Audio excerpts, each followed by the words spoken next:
Hello please एक बार फिर से जोरदार तालियां और या ऐसे नहीं 3 ताली गो।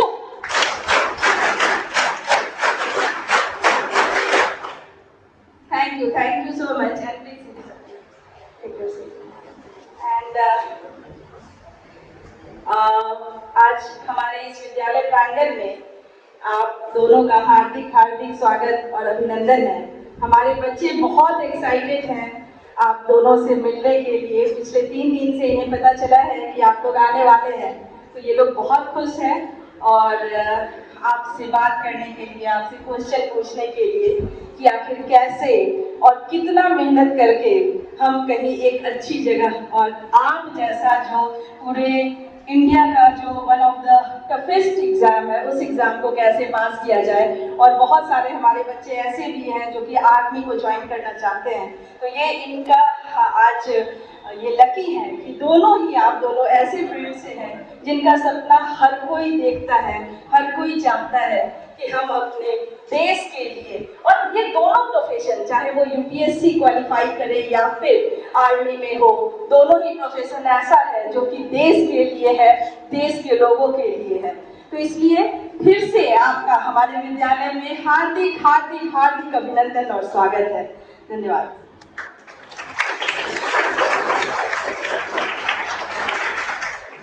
तो मैं अब आग्रह करना चाहूंगी वेरोनिका मैम से कि मंच पर आए और वो 2 शब्द से इस प्रोग्राम को आगे बढ़ाए। Sir ma'am.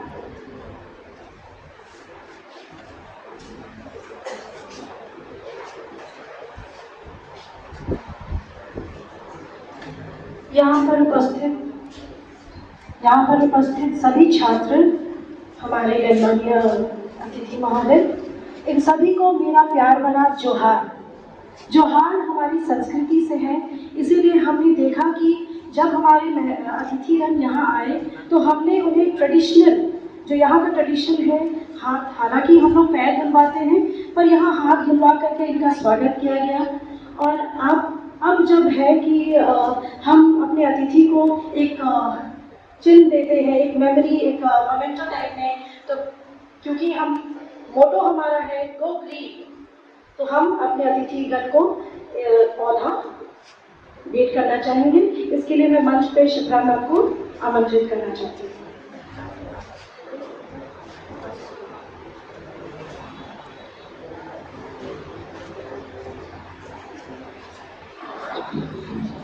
ये सोहराय आर्ट है सर।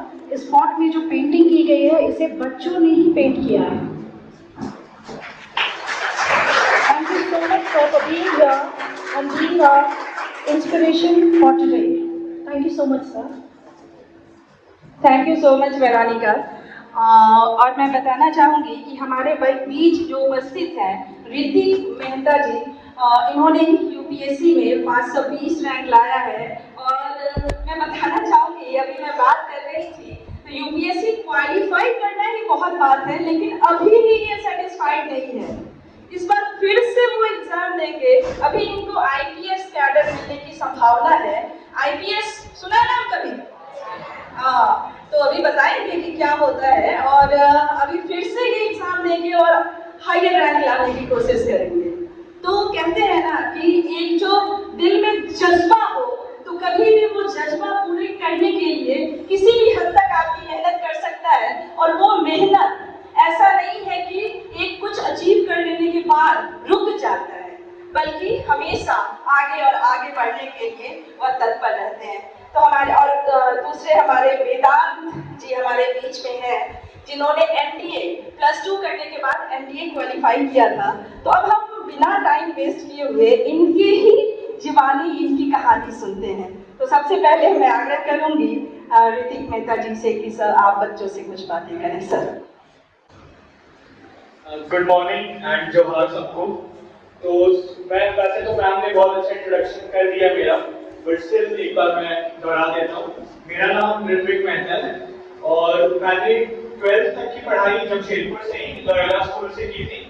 उसके बाद मैं दिल्ली यूनिवर्सिटी में थियोरेटिकल कॉलेज में 3 साल तक मैंने अंडर ग्रेजुएशन किया ज्योग्राफी ऑनर्स के साथ। और 2019 से लगातार मैं यूपीएससी सिविल सर्विसेज एग्जामिनेशन में लगा रहा और इस साल 2023 की प्रक्रिया जो अभी खत्म हुई है उसमें मुझे 520 रैंक आया है और मुझे संभावना है कि इसमें आईपीएस सर्विस एलोकेट हो जाएगा।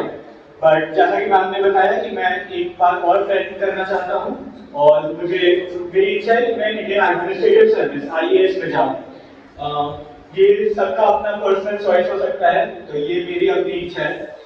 अब क्योंकि मैं आज आप लोगों के सामने आया हूँ और मैं ज्यादातर बच्चों से बात करने आया हूँ यहाँ पे, तो सबसे इम्पोर्टेंट फोकस जो मेरा होगा वो इसी होगा कि पढ़ाई और उसका महत्व क्या है। वैसे तो ये सब चीजें आप खुद समझ रहे हैं, आपके टीचर आपको दिन पर दिन इन बातों को लेके जागरूक करते ही रहते हैं, पर पढ़ाई किस तरह करना है, किस लगन के साथ करना है और उस एक काम से कैसे आपकी जिंदगी कंप्लीटली बदल सकती है, इस बात को रियलाइज करना बहुत ही इंपॉर्टेंट होता है। और दिक्कत ये है कि ये जो उम्र है जिसमें आप हैं और जिसमें मैं भी 5-6-7 वर्ष पहले तक था, इसमें कभी कभी और भी चीजें जो होती है जिंदगी की उसे और पढ़ाई को साथ में लेकर चलना काफी कठिन लगता है। इनफैक्ट कभी कभी लगता है कि पढ़ाई करने से बेहतर भी बहुत कुछ चीजें हैं जो हम कर सकते हैं, पर ये सोच सही नहीं है। और मैं आशा करता हूँ कि मेरी कुछ बातों से आप भी प्रेरणा लेंगे, अपने टीचर्स की बातों से प्रेरणा लेंगे और आप अपने जो भी आपकी इच्छा है, आप जो भी बनना चाहते हैं, जरूरी नहीं है कि वो सरकारी अफसर ही हो, वो आर्म फोर्सेस में हो या इंडियन एडमिनिस्ट्रेटिव सर्विस या पुलिस सर्विस में हो, जो भी आप सचमुच करना चाहें हम उसकी तरफ सार्थक प्रयास करेंगे और आप अपनी इच्छा को, अपनी आशाओं को पूरा करेंगे। तो सबसे महत्वपूर्ण बात जो मैं करना चाहूंगा वो ये है कि पढ़ाई को जन्म से याद मेरे पिताजी कहा करते थे रेगुलरली कि तुम्हारे लाइफ में सबसे इम्पोर्टेंट काम क्या है। जब तक मैं किसी जॉब में नहीं गया, जब तक मुझे कोई नौकरी नहीं मिली, बोलते थे तुम्हारे लाइफ में सबसे इम्पोर्टेंट काम क्या है, वो पढ़ाई है। तुम्हें और कुछ नहीं करना है, तुम स्टूडेंट हो, तुम्हारा अस्तित्व ही वही है कि तुम स्टूडेंट हो। उसके अलावा तुम्हारी कोई और तुम किसी के बेटे हो, किसी की भाई हो, बहन हो, तुम किसी ऑर्गेनाइजेशन के पार्ट हो, वो सब सेकेंडरी है। मेन चीज है कि तुम एक स्टूडेंट हो, तुम्हारा दिन है, तुम हर एक एक्टिविटी जो तुम करते हो वो उसी डायरेक्शन में बढ़ना चाहिए कि एज अ स्टूडेंट तुम क्या कर रहे हो। And as a student your first responsibility, आपका पहला जो आपकी पहला चीज जो आपसे डिमांड किया जा रहा है वो ये है कि आप पढ़ें, मन लगाकर पढ़ें और अच्छे से पढ़ें। अब इसी से मुझे कहानी याद आती है जो मुझे मतलब जब मैं स्कूल में था तो मैंने किसी पुस्तक में पढ़ी थी।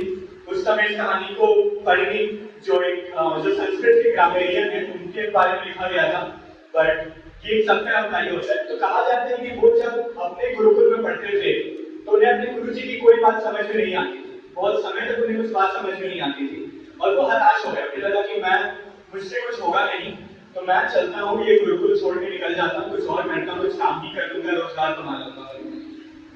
जब वो वापस जा रहे थे तो गांव से गुजरे जहाँ पे उन्हें प्यास लगी, तो वो कुएं के पास गए और वहां पे एक बूढ़ी औरत कुएं से पानी निकाल रही थी। तो उनका चेहरा देखकर वो पूछी, बेटा तुम क्या कर रहे हो यहाँ पे? उन्होंने अपनी पूरी कहानी बताई और कहा कि अब मुझसे पढ़ाई हो नहीं रही है तो मैं वापस जा रहा हूँ। उस बूढ़ी औरत ने जो कुआं था उसके किनारे पे जो ईंट हो, जो पत्थर होता है, उसे देखकर कहा कि इस पे ये रेखाएं देख रहे हो जो बने हुए हैं? तो परिणी ने ध्यान से देखा, उन्होंने कहा हाँ दिख रहे हैं। तो उस औरत ने कहा कि तुम्हें पता है ये कैसे हुआ है? उन्होंने कहा नहीं मुझे नहीं पता। तो बोली कि तो उस बुढ़ी औरत ने एक रस्सी पकड़ी और बोली कि इससे हुआ है तो खुद करके दिखाओ। तो परिणी ने एक दो बार रस्सी घिसा उस पर, लेकिन कोई कुछ नहीं देखा तो बनी नहीं। तो उन्हें आश्चर्य हुआ कि कैसे एक रस्सी से, जिससे इतने रगड़ने के बाद भी यहाँ पे कोई लकीर नहीं बन रही है, उससे इतनी गहरी लकीर उस पत्थर पे कैसे बन गई? तो उस बूढ़ी औरत ने तब कहा कि बेटा ये इसलिए हुआ क्योंकि ये एक दिन के काम का काम नहीं था, लगातार कई वर्षों तक कई लोगों ने इसमें उस रस्सी को खींचा है पानी निकालने के लिए, जिससे क्रम में वो रेखा बनी है। तो पढ़ाई का काम भी इसी तरीके का है, वो एक दिन में नहीं होता, कुछ भी नहीं होता। मेरी अपनी कहानी जो है, यूपीएससी में मैंने 5 अटेम्प्ट किए अभी तक, ये मेरा 5th अटेम्प्ट था जिसमें मुझे सक्सेस मिला। और यूपीएससी का एग्जाम 3 चरणों में होता है। पहला होता है प्रीलिम स्टेज, प्रिलिमिनरी एग्जामिनेशन, जिसमें 2 पेपर होते हैं। उसके बाद 3 महीने के बाद आप मेन एग्जामिनेशन लिखते हैं, रिटन एग्जामिनेशन, जो 9 पेपर का होता है। वो एग्जाम अपने आप में 7 दिन लेता है और हर दिन आप 6 घंटे तक लगातार लिख रहे होते हैं। वो एग्जाम करने के बाद 4 महीने बाद लगभग आप इंटरव्यू के लिए जाते हैं और इस तरह ऑलमोस्ट एक पूरे साल के प्रयास के बाद एक यूपीएससी की साइकिल खत्म होती है। इस तरह के 5 साइकिल से गुजरकर मैं आज यहाँ पे खड़ा हूँ आपके सामने। और अब भी जैसा कि मैम ने कहा, मुझे इच्छा है कि मैं एक बार फिर इसमें एंटर करूँ, इसलिए क्योंकि मुझे पता है कि मैंने जहाँ तक मेहनत की है, अगर कुछ मेहनत और करूँगा तो लकीर और बड़ी होगी। तो ये एक ऐसी कहानी है जो कंटिन्यूअसली मुझे प्रेरणा देती है। एज अ एडवाइस कुछ चीजें जो मैं कहना चाहूंगा आपके समक्ष। वैसे तो आपके प्रश्न का उत्तर देकर मैं ज्यादा मदद कर पाऊंगा अपना, बट मेरे बड़े पापा जो थे और वो उनके बारे में मेरे पिताजी बताया करते थे, वो एक सिंपल फंडा बोलते थे कि कितना पढ़ना है, क्योंकि ये बहुत इंपॉर्टेंट डाउट होता है बच्चों को कि यार 2 घंटे पढ़ना ये काफी है कि नहीं, आप कुछ और कर लेते हैं, खेल लेता हूँ, कुछ और कर लेता हूँ। तो उन्होंने कहा कि तुम कितने क्लास में पढ़ते हो, जितने क्लास में पढ़ते हो उतने घंटे पढ़ लो। अगर तुम 1 क्लास में हो तो 1 घंटा काफी है, उतना 1 घंटे में तुम कर जाओगे सब कुछ। पर अगर तुम 8, 9, 10, 11, 12 तक पहुंच गए हो तो जितने घंटे दिन में उतने घंटे को जिस क्लास में तुम हो। तो जैसा कि आपने बताया, यहाँ इस स्कूल में 1 से लेकर 12 तक के बच्चे हैं, आप लोग उसी क्लास में होंगे, तो आप बस देख लीजिए आपको कितना पढ़ना है और उतना समय आप अपने पूरे, और ये पढ़ाई केवल स्कूल की पढ़ाई नहीं है, आप बाकी समय में से इस समय को चुराएं, हम पढ़ाई की तरफ डेडिकेट करें। एक और इम्पोर्टेंट बात जो कहना बहुत महत्वपूर्ण है आज के समय में, और मुझे देख के भी बहुत खुशी है कि इतनी सारी लड़कियां यहाँ पे हैं। मेरे 5 साल के सफर में मेरे बहुत सारे मित्र बने जो कुछ सिविल सर्विसेज एग्जामिनेशन दे रहे हैं, जिन्होंने सक्सेस भी पाई है, और कुछ जो सक्सेस नहीं पाए कुछ किसी और दिशा में गए और वहां पे भी अच्छा काम किया। उसमें मैंने देखा कि मेरी अपनी चुनौतियां जितनी भी रही हों, जो गर्ल्स चिल्ड्रन होती है उनके लिए चुनौतियां अलग किस्म की होती है और जो बढ़ती जाती हैं समय के साथ, लेकिन उनकी कहानियां उन चुनौतियों से नहीं डिफाइन होती है, क्योंकि क्या चुनौती मिली, अल्टीमेट सक्सेस जब मिल जाते हैं तो लोग कोई कुछ नहीं पूछता, कोई कुछ नहीं कहता, वो खाली सक्सेसफुल होते हैं। मेरी अपनी एक दोस्त थी जो पिछले साल वो खुद IPS बनी, और उसकी कहानी मुझे याद है, जैसे मैंने खुद बहुत प्रेरणा दिया था इस अटेम्प्ट में। उसके भी घर से बहुत प्रेशर था उस समय कि शादी कर लो, कॉलेज तो हो गया, ये सारी चीजें थी। और एग्जाम के जो मेंस एग्जाम मैंने आपको बताया जो 9 पेपर का होता है, जिसमें 6 घंटे लगातार लिखने होते हैं, उसके 1 हफ्ते 10 दिन पहले वो अपने लिए चाय बना रही थी और उसका अंगूठा, उसका दायां अंगूठा फूट आ गया जब वो अदरक पीस रही थी, और उसको उस हाथ में बैंडेज लगा के अपना मेंस का एग्जाम लिखना पड़ा। उसके बावजूद उसके अंक मुझसे ज्यादा थे और मैक्सिमम लोग से ज्यादा थे, और वो IPS बनी पिछले बार, और वो खुद इस बार IAS के लिए ट्राई कर रहे हैं। तो ये जो धारणाएं होती है, और उसने मुझे खुद कहा कि मुझे साबित करना था कि उसके बावजूद मैं ये कर सकती हूँ। तो ये सारी ये बातें मेरी तरफ से रही। मैं खुद आपको चाहूंगा कि आप खुद सिविल सर्विसेज एग्जामिनेशन, चाहे वो स्टेट लेवल पे हो या यूनियन लेवल पे हो, आप उसके लिए उससे कोशिश करें, क्योंकि एक और एक बात महत्वपूर्ण बात ये है कि सरकारी सर्विस में जाने का जो सबसे इम्पोर्टेंट फायदा है, बहुत लोग आपको बहुत कुछ बोलेंगे कि जॉब स्टेबिलिटी होता है, कोई आपको निकाल नहीं सकता है और इस तरह की बातें, और लेकिन मेरे हिसाब से सबसे इम्पोर्टेंट चीज जिस कारण से मैं खुद सिविल सर्विस करना चाहता था, वो ये है कि सरकार, जैसे स्टेट बोला जाता है, स्टेट अथॉरिटी है ना, स्टेट, वो स्टेट को का जो पावर है, जो शक्ति है, उसको एक्सरसाइज करने के लिए उसे कुछ ऑफिसर चाहिए होते हैं। जब आप वो ऑफिसर बन जाते हैं तो आप सरकार की शक्ति को एक्सरसाइज कर रहे हैं, और वो आपका हक है कि आप वहां जाएं, आप उस शक्ति का इस्तेमाल करें, आप खुद अपना जीवन और अपने समाज और अपने देश के लोगों का जीवन बेहतर कर पाए। तो हमेशा प्रयत्न रहना चाहिए कि जहां पे भी शक्ति या पावर का स्रोत हो, आप खुद वहां पे अपना हक मांगे, वहां पे उसे छोड़ना नहीं है। और इसको करने के कई तरीके हैं, सिविल सर्विस केवल एक नहीं है। जिम्मेदार नागरिक होना, जब आप बड़े हो जाए तो वोट देना, ये सब उसका एक पहलू है, लेकिन मेरे हिसाब से सिविल सर्विस का सबसे इंपॉर्टेंट चीज जो मुझे खुद गवादी रही है, वो यही है कि आप सरकारी ताकत जो है, स्टेट अपेरेटस है, उसका एक हिस्सा बनना, ये आपको बहुत ही सहयोग करेगा, आपके परिवार, आपके लोग, आपके देश को बहुत सहयोग करेगा। और एक अंतिम पंक्ति से मैं अपनी बातों को अंत करना चाहूंगा। ये दुष्यंत कुमार जी ने कही थी, पर मेरे पिताजी ये कई बार दोहराया करते थे जब वो खुद इस तरह के मंच पे बैठ के लोगों को प्रोत्साहित करते थे और मैं उधर बैठ के उन्हें सुन रहा होता था। तो वो कहते थे, कौन कहता है आसमान में सुराख नहीं हो सकता, एक बार पत्थर तो तबीयत से उठा लो यार। तो इसी बात से मैं अंत करना चाहूंगा और अगर आपके कोई प्रश्न है तो मैं सबसे पहले अपनी स्टोरी में ही कहा था ऋतिक जी ने, जो कहते हैं ना, वो क्या संस्कृत में भी कहावत है कि रस्सी रगड़ रगड़ जलमति होस्त सुजान, करत करत अभ्यास कर जलमति होस्त सुजान। तो ये रस्सी आवत जात है, सिलपन परत निशान। यस, तो ये जो कंसिस्टेंसी की बात हो रही थी, तो वो एक ही जगह पे रस्सी आई गई तभी तो वो निशान पर आना। अगर वो रस्सी हर बार अलग अलग जगह जाती तो क्या वो निशान पर पाता? तो सबसे जरूरी है कि अपना कंसंट्रेशन एक जगह पर आना। अब इस एज में आके मुझे लगता है कि इनका लक्ष्य निर्धारित जरूर होना चाहिए कि मुझे करना क्या है, तभी उस डायरेक्शन में सही जा सकते हो। नेक्स्ट क्वेश्चन कौन पूछना चाहेगा? एनीवन? किसी के पास कोई प्रश्न नहीं? सर, मेरा नाम संपूर्णा सिंह है, मैं क्लास 12 का स्टूडेंट हूँ। सर, जैसे आपने कहा कि कोई भी चीज़ हो, चाहे उसमें आपको अपना बेस्ट देना है, चाहे वो यूपीएससी हो, चाहे वो कोई भी चीज़ हो। सर, मैं जेईई का प्रिपरेशन चालू करने वाला हूँ और सर फैमिली का अलग एक प्रेशर रहेगा कि नहीं तुम कोई और चीज़ करो, तुम्हारा उसमें लाइफ बन सकता है। तो सर, ये फैमिली के प्रेशर्स को कैसे सॉल्व करें?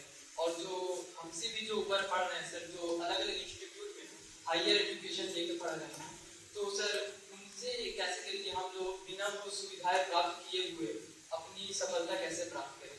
सर ये मेरे क्वेश्चन।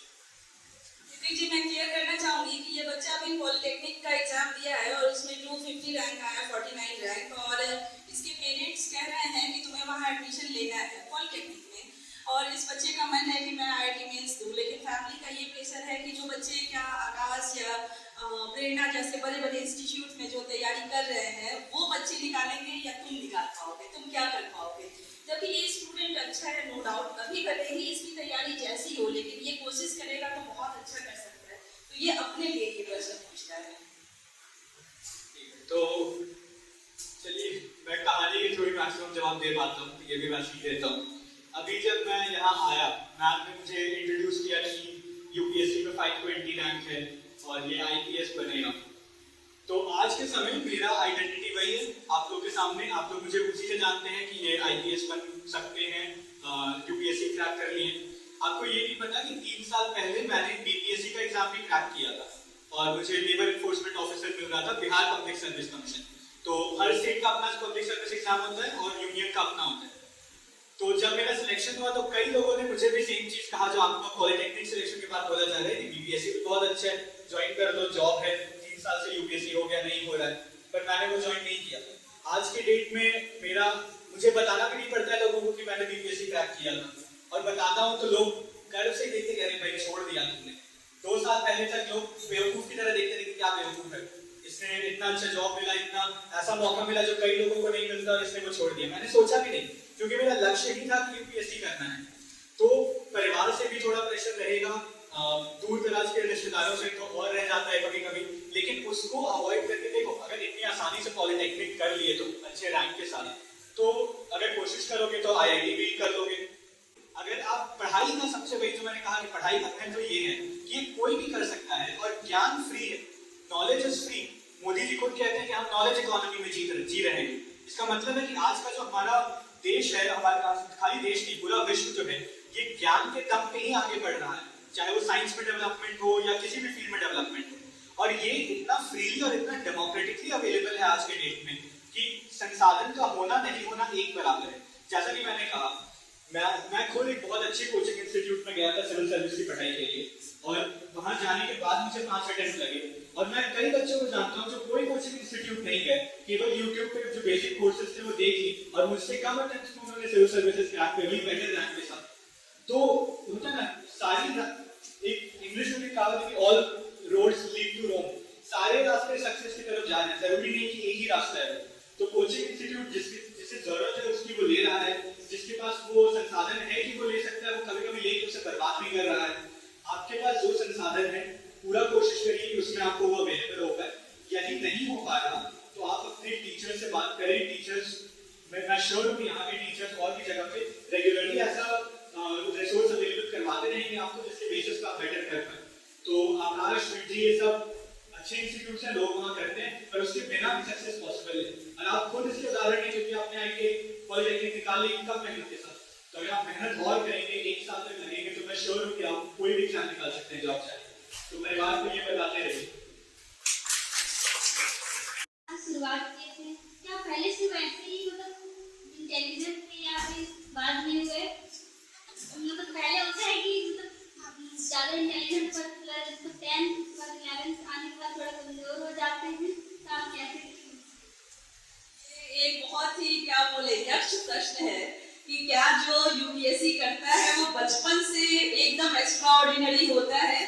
क्या उनमें कुछ अलग तरह की चीज होती है, या इन जैसे साधारण बच्चे भी यूपीएससी कर सकते हैं? तो मैम ने जो क्वेश्चन पूछा वो थोड़ा सा डिफरेंट है जो आपसे पूछा, तो मैं दोनों का जवाब देता हूँ। सबसे पहले तो ये कि जहाँ तक बात है कि मैं खुद इंटेलिजेंट था कि नहीं था, ये अपने आप में इस क्वेश्चन का कोई सेंस नहीं है। आप कैसे डिफाइन करते हैं कि मैं इंटेलिजेंट था कि नहीं? क्लास 5 तक तो मैं खुद नहीं मानता था कि मैं इंटेलिजेंट हूँ। मैं पेरेंट टीचर मीटिंग में टीचर्स पेरेंट्स को बोलते थे लड़का पढ़ाई नहीं कर रहा है अपना। स्टैंडर्ड 5 के बाद से जाने से अच्छे नंबर आने लगे मेरे। तो जब 10th खत्म हुआ मैंने साइंस ले लिया। साइंस में पहले साल 11th में, जबकि मैं बहुत अच्छा था, 10th में स्कूल टॉपर था 10th का, 11th में आया साइंस मैथ्स में फेल करेगा, जबकि मैंने साइंस लिया हुआ था।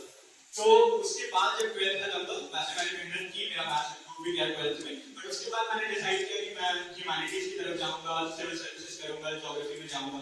तो देखिए, मेधावी होना या इंटेलिजेंट होना ये डिफाइन नहीं होता है पहले से कि कौन है कितना है।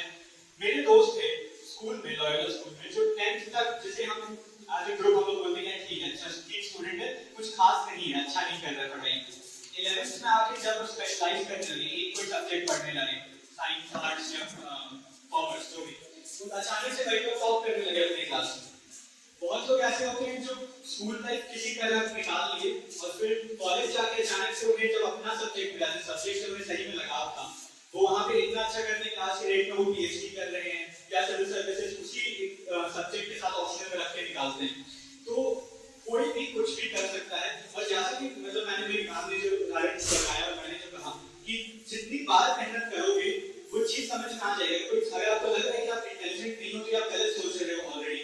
आपके पास भी दिन का उतना ही समय है, आपके पास भी उतना ही दिमाग है जितना किसी के पास भी है। मे बी आपको कुछ कंसेप्ट समझने में थोड़ी ज्यादा वक्त लग रही हो तो आपको वही देना है, वक्त ज्यादा लगाना है। अगर और लोग जैसे मैंने कहा अगर आप स्टैंडर्ड 9 में आप 9 घंटे पढ़ रहे हो, मैथ पढ़ने को कहा मैं आप 11 आवर्स पढ़ लो, 2 घंटे पढ़ा लो, मेहनत करो जिस चीज में आप वीक हो और आप अपने आप इंटेलिजेंट हो जाओगे वहाँ पे। जहाँ तक मैम ने पूछा कि क्या सिविल सर्विसेज भी साधारण बैकग्राउंड वाले लोग निकाल सकते हैं, तो ये तो जहाँ तक सिविल सर्विस एग्जाम की बात है, आपको ये जान के आश्चर्य होगा कि उसका सिलेबस हम लोग जो पढ़ते हैं वो 11 और 12 की एनसीईआरटी की किताब होती है। हम लोग ग्रेजुएशन कर चुके हैं, लोग तो बीटेक कर लेते हैं, फॉरेन में काम करके आ जाते हैं सिविल सर्विस निकालने के लिए, लेकिन उसको पढ़ना हम लोग एनसीईआरटी होता है, 11 और 12 की पुस्तकें पढ़नी होती है। तो 11 और 12 की पुस्तकें आप सब पढ़ लोगे कभी ना कभी, और वो भी आपको बहुत कठोर मैथ्स और साइंस पढ़ना नहीं है। आपको पढ़ना है ह्यूमैनिटीज, पॉलिटिकल साइंस पढ़ना है, सोशियोलॉजी पढ़ना है, सिंपल सब्जेक्ट्स है। अगर आप वो बेसिक्स को लगातार ठीक से करते हो तो कोई भी आदमी, कोई भी लड़का लड़की, कोई भी सिविल सर्विसेज निकाल सकता है। और इसका उदाहरण आप बस YouTube पे एक बार सर्च करके इतनी कहानियां मिलेंगी आपको कि ऐसे-ऐसे परिवार से, ऐसे-ऐसे जगहों से आके लोगों ने बहुत अच्छा रैंक हासिल किया है कि आप खुद उससे प्रेरणा पाएंगे और आप खुद मोटिवेटेड होंगे ये करने के लिए। Thank you sir. और कोई पूछना चाहता है? Yes sir.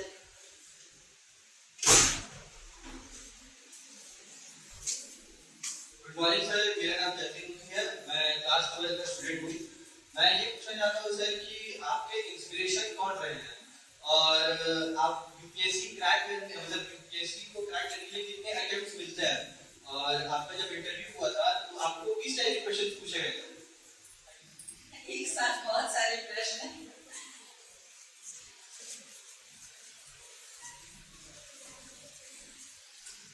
तो सबसे पहले आपने पूछा कि मेरे इंस्पिरेशन कौन रहे हैं। तो देखिए, मैं आप लोगों में से हूँ जो इंस्पिरेशन बहुत दूर नहीं खोजना चाहता। मेरे पिताजी खुद फॉरेस्ट सर्विस में थे, तो as a public service as a civil servant तो मैं उन्हें ही अपना इंस्पिरेशन मानता हूँ। मेरी मम्मी, मेरी माता जी वो स्पर्धा प्रकाशन, जिसमें शायद आप लोगों में से कुछ लोग गए भी होंगे कुछ दिन पहले, वो उसे रन करती हैं। तो वो मेरी इंस्पिरेशन रही है कि पढ़ाई की तरफ डेडिकेटेड रहने के लिए।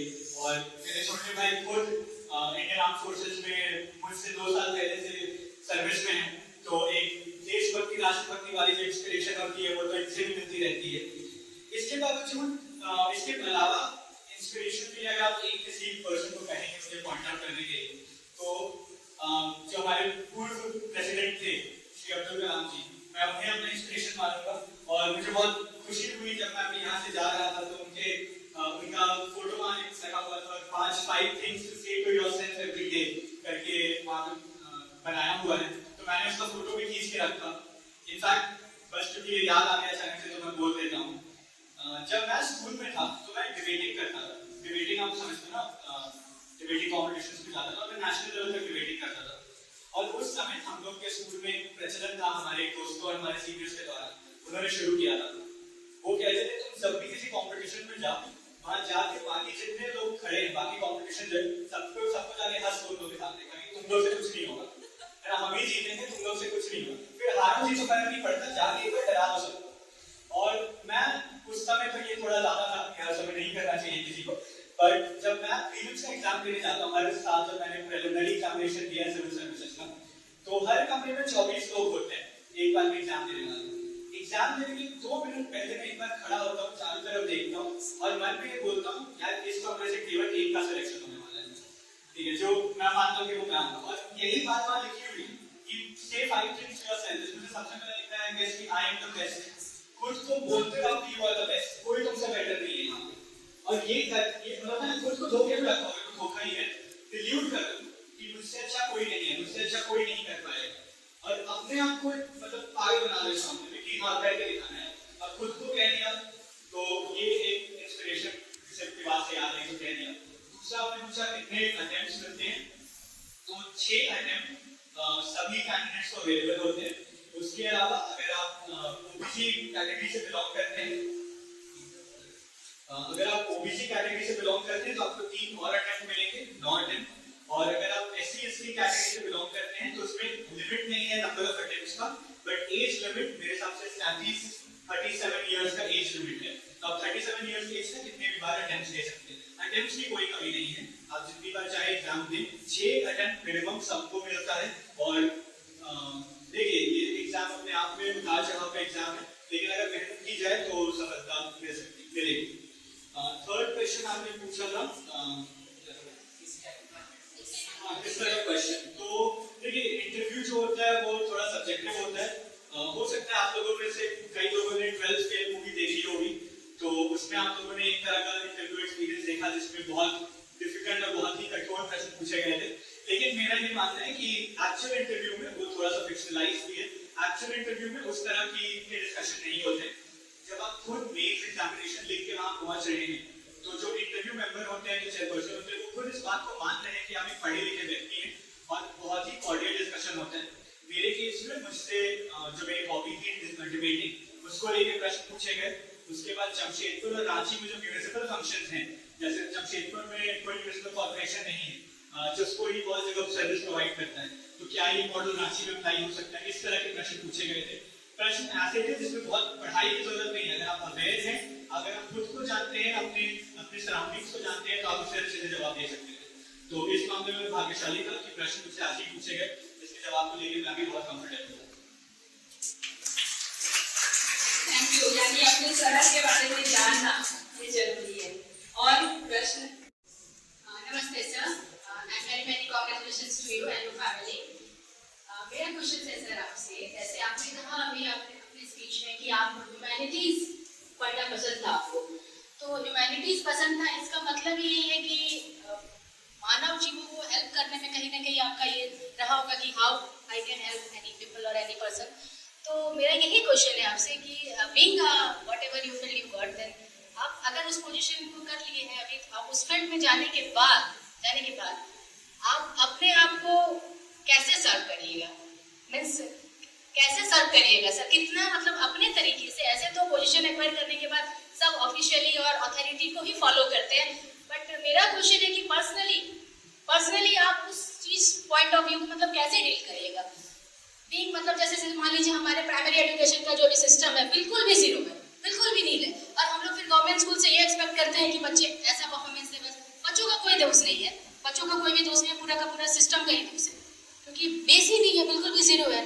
तो आप उस चीज में किसी तरह का अगर कुछ कर सकते हैं या करना चाहेंगे तो वो बता दीजिए।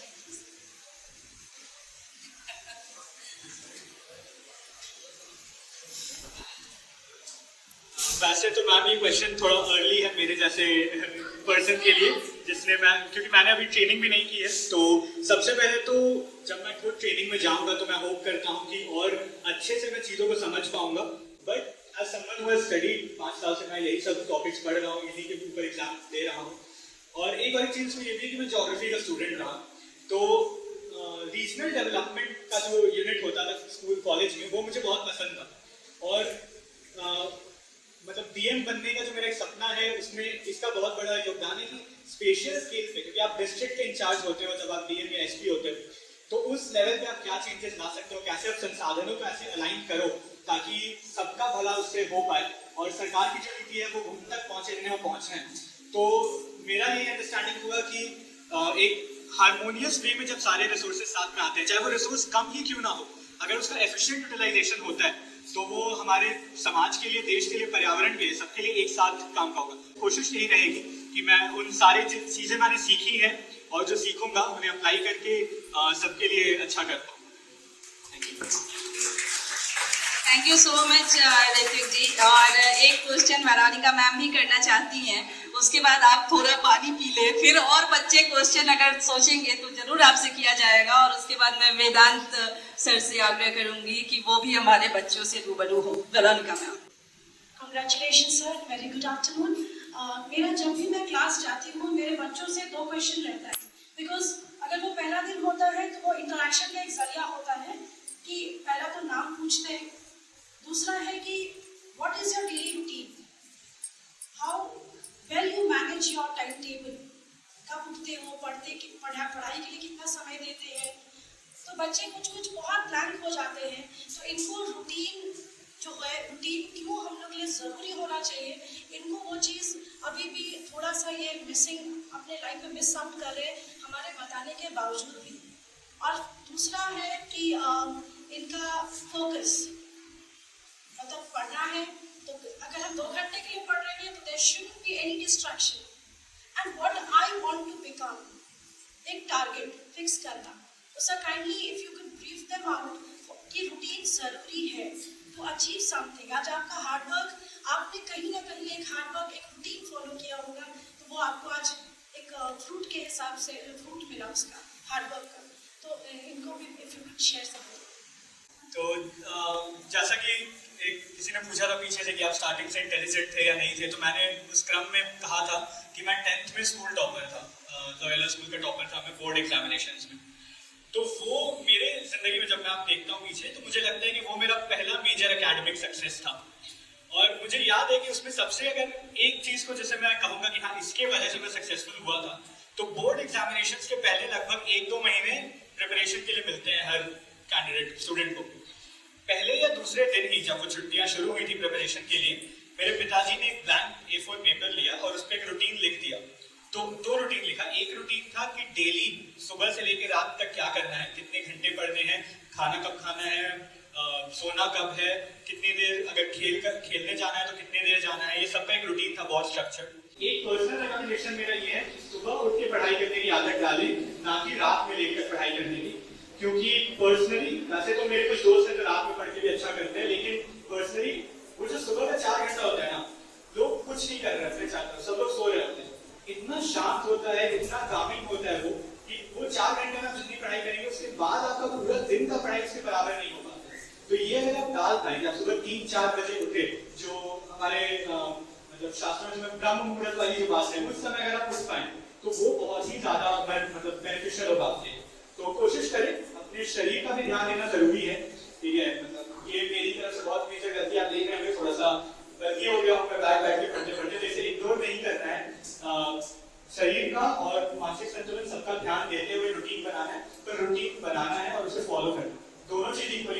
कुछ लोग होते हैं जो रूटीन बनाते हैं हर दिन कि आज रूटीन ये हुआ, अगले दिन फॉलो नहीं हुआ तो नया बनाऊंगा क्योंकि वो तो हो नहीं रहा है, तो ये भी नहीं करना है। तो routine once routine has been made उसको फॉलो करते रहना है कंटिन्यूअसली, और रूटीन बनना जरूरी है।